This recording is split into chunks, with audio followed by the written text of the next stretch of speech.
Bonjour à toutes et à tous, c'est Ibrahim Chauvin, bienvenue dans cette nouvelle vidéo, toujours la formation, l'initiation ALT gratuite.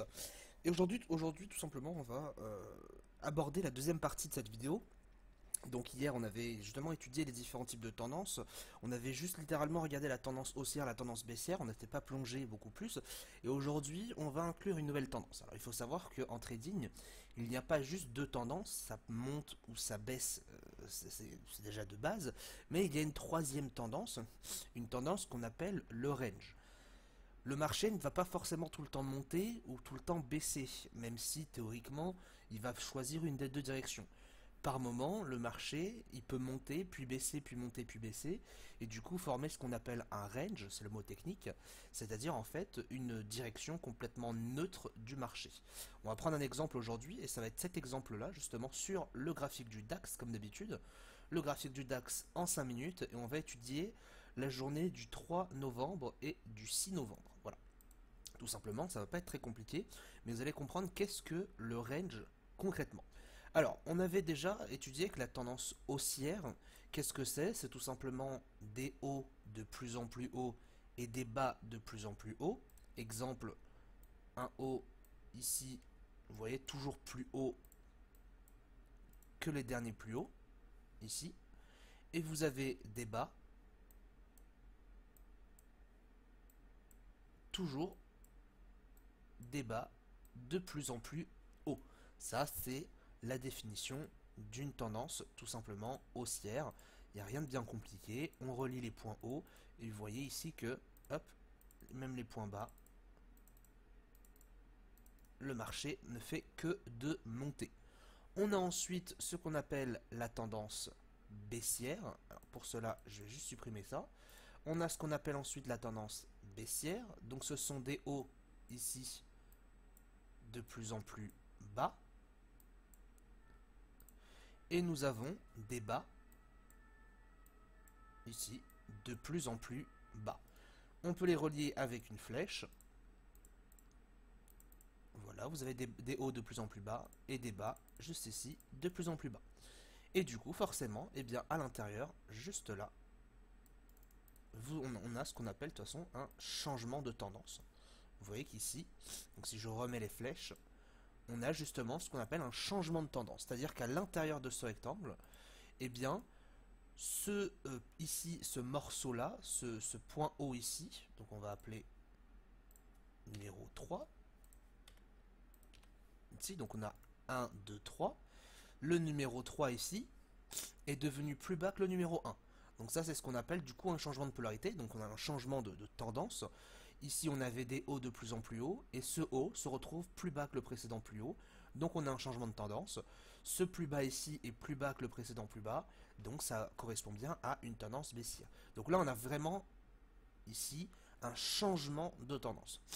Sauf que ce changement de tendance, il opère sur le 5 minutes. Et ce 5 minutes, c'est pas forcément extrêmement important. Vous savez très bien que selon en fait les différentes unités de temps que vous allez trader, eh bien tout simplement, vous allez avoir un style différent de trading.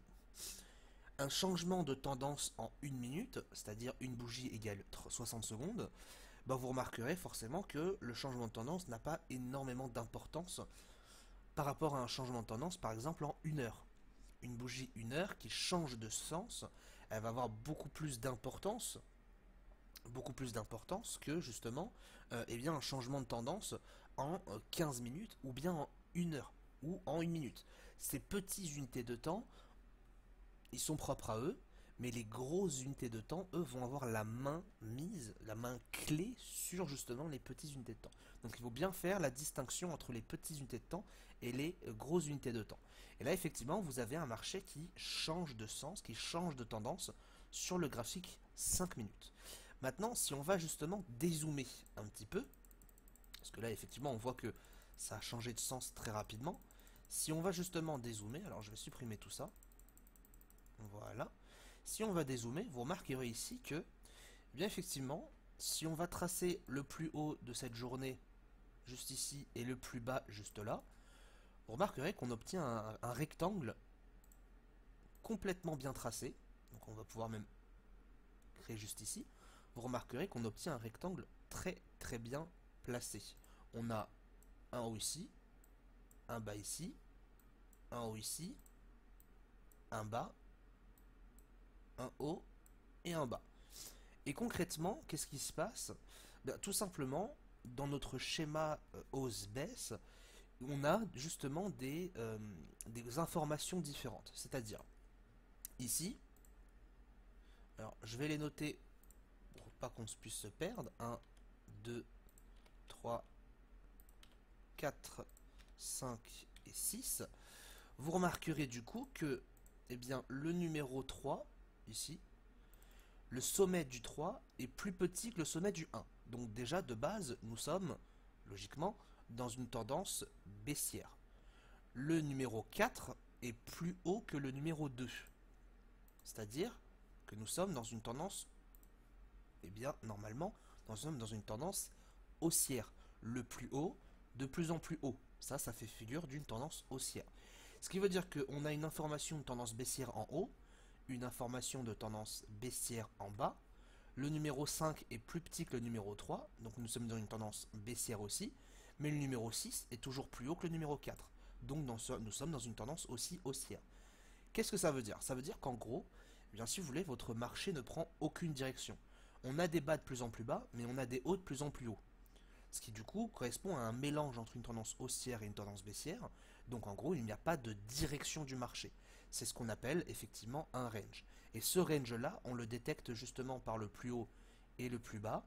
Et à partir de ce moment-là, on trace un rectangle à l'intérieur et on définit justement une zone de non-tendance, de non-direction précise, ce qui nous donne justement une très grosse zone où on sait que le marché, à court et moyen terme, ne prendra pas de tendance. C'est-à-dire qu'il ne va pas monter très loin, il ne va pas baisser très loin, tant que nous sommes dans cette zone. Et c'est justement le premier range qu'on va pouvoir justement souligner. On va prendre un texte, et à tous les ranges, pour être beaucoup plus simple en termes de lecture, on va justement identifier ce range, range, deux petits points, et on va tout simplement prendre les coordonnées du range. Donc le plus haut se situe ici. Ici, vous pouvez voir que le haut, c'est à 13 500, on va arrondir 502, jusqu'à, tout simplement, ici, 13 436. Voilà notre premier range tracé, 13 502, 13 436. C'est vraiment une zone où, eh bien, tout simplement, il ne va pas y avoir de tendance. Et là, je parle bien en 5 minutes. Et si on est un trader qui va trader en 1 minute, il va falloir justement faire attention à cette information, puisque si on sait qu'il n'y a pas de tendance sur le 5 minutes, eh bien en 1 minute, ça va être beaucoup plus compliqué. Notre rôle, du coup, va être de trader à l'intérieur, si vous voulez. On va regarder ça. Notre but va être de trader à l'intérieur de ces zones ici. Vous voyez, hop, je vais enlever la couleur. Voilà. Vous voyez ces petites zones ici. Hop, je vais mettre ça en violet. Hop, violet, je vais peut-être mettre ça en couleur plus... Voilà. Bon, c'est pas les meilleures couleurs, mais voilà. C'est vraiment pour que vous puissiez les différencier. On va du coup, dans l'ensemble, privilégier ce genre de tendance. Hop, en violet. Parfait. Vous voyez, on a des tendances quand même clairement baissières à court terme, mais à moyen terme, nous sommes quand même toujours dans un range. Il n'y a pas de tendance. Et notre but, quand on va aller ensuite sur du 1 minute, donc on va dézoomer sur un unité de temps en dessous, inférieur, eh bien notre but, ça va être tout simplement de détecter ces phases baissières pour profiter, effectivement, hop, juste là, en rouge, pour profiter d'un plus haut ici, d'un plus haut ici, d'un plus haut là, et d'un plus haut là. Et notre but, ça va vraiment être d'essayer de faire du ping-pong à la vente ici, de vendre ces points hauts pour récupérer un maximum de profit. Voilà en gros comment fonctionne un range, et c'est vraiment la période la moins intéressante dans l'ensemble d'un marché, puisque quand on est en range, encore une fois, il n'y a pas de tendance. Et nous sommes des traders directionnels, donc nous tradons essentiellement la tendance, et il n'y a rien de pire en fait tout simplement que de trader la moitié d'un range. Il n'y a rien de pire, si vous voulez, que de trader à l'intérieur d'un range. C'est vraiment une chose très compliquée, très importante de comprendre ça. C'est que dans un range, il n'y a pas de tendance. Et si vous voulez, les mouvements sont encore plus imprécis. Ils sont indécis, ces mouvements. vous voyez bien qu'ici on a une tendance baissière en haut, et sur les creux on a une tendance haussière, ce qui fait que forcément en termes de mouvement, on va pas comprendre, on va pas bien pouvoir analyser ces mouvements, et donc on va pas pouvoir entre guillemets prédire notre plan. Voilà pourquoi la plupart du temps on est toujours à dire on ne trade pas dans un range, puisque au final voilà, on ne connaît pas le sens de la tendance, donc on ne peut pas avoir une analyse pertinente pour pouvoir procéder à des ouvertures de trade. Voilà en gros qu'est-ce qu'on peut identifier, et c'est vraiment excusez-moi, et c'est vraiment important de comprendre cette notion. On ne trade pas dans un range, on va attendre la sortie de celui-ci pour pouvoir trader. Alors effectivement, certains traders arrivent à trader dans le range, mais c'est très compliqué, il faut avoir une méthode bien spécifique. Personnellement, j'ai inventé une méthode pour trader à l'intérieur de celui-ci, qui est disponible dans la formation ICT Pro. C'est une méthode qui ne permet pas de trader à l'intérieur proprement parlé, c'est-à-dire à trader ici et ici. C'est plus une méthode pour trader dans les extrémités. L'intérêt des ranges, en fait, si vous voulez, c'est que eh bien, vous allez avoir un marché qui fait du haut, qui fait du bas, qui fait du haut, qui fait du bas, et qui fait du haut. Alors forcément, c'est pas tout le temps, c'est pas aussi propre que ça, mais concrètement, la plupart du temps, vous avez un range de cette manière-là. Et la méthode que j'ai inventée, justement, vous permet de détecter des points hauts, suivant évidemment le sens de la tendance, c'est-à-dire que si jamais le range ici, le range est quand même à une tendance haussière, c'est-à-dire que le marché up est venu comme ça ici, monter, baisser, ranger, mais la tendance de fond était haussière, et bien la stratégie concrètement que j'enseigne dans la formation XCT Pro, c'est d'arriver à profiter justement de ces points bas ici, avec des points clés de retournement, donc on a vraiment des configurations spécifiques pour identifier des points bas de retournement, et notre but est de viser un objectif en particulier et d'avoir des ratios beaucoup plus importants. Pour vous donner un ordre d'idée, l'intérêt de cette méthode, c'est d'avoir des ratios assez intéressants.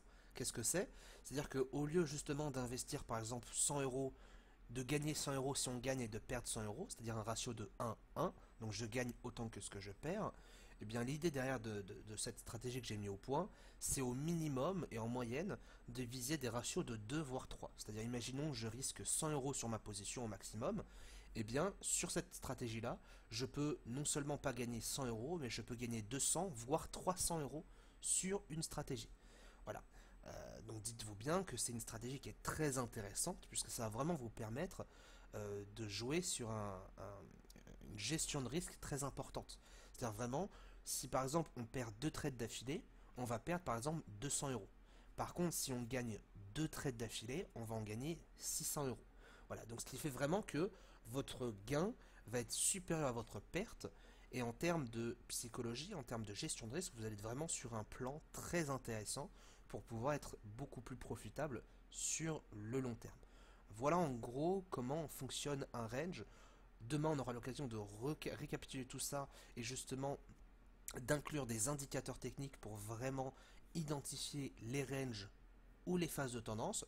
Mais concrètement, voilà comment on procède dans un range. Alors effectivement, le range en 5 minutes, c'est pas un range extrêmement sale. Je vous prends cet exemple parce que je trouve que c'est un très bel exemple, mais ce range-là, encore une fois, il peut passer. C'est-à-dire qu'en 1 minute, je suis sûr qu'on peut arriver à trouver des trades à la baisse ici sans aucun souci. Mais d'habitude, vous avez des ranges beaucoup plus importants. Je pense qu'on peut aller par exemple en 1 heure. On va pouvoir aller voir ça. Parce que des ranges, hop, vous voyez ici, là, voilà. Un range beaucoup plus sale. Moi, je les appelle j'appelle des ranges sales. Des ranges beaucoup plus sales, c'est ça. D'accord? C'est vraiment des marchés en 1 heure qui sont catastrophiques. Vous voyez ici, je vais mettre ça en noir. Vous voyez ici, vous avez littéralement aucune direction. Ça fait du zigzag sans cesse, sans cesse, sans cesse. Et le but de la stratégie justement des ranges, c'est d'identifier par exemple ce point bas ou ce point bas, et de pouvoir trader à l'achat, et d'avoir un stop loss, donc un stop de protection très faible, et justement un take profit, donc une ligne de gain beaucoup plus élevée par rapport au marché. Voilà concrètement comment fonctionne la méthode. Et évidemment, on a besoin d'indicateurs, on a besoin de calculs, etc. pour pouvoir arriver à nos fins et avoir les meilleurs trades possibles sur notre marché. Voilà pour la vidéo d'aujourd'hui, j'espère qu'elle vous aura plu. On se retrouve demain matin pour la prochaine vidéo. À bientôt.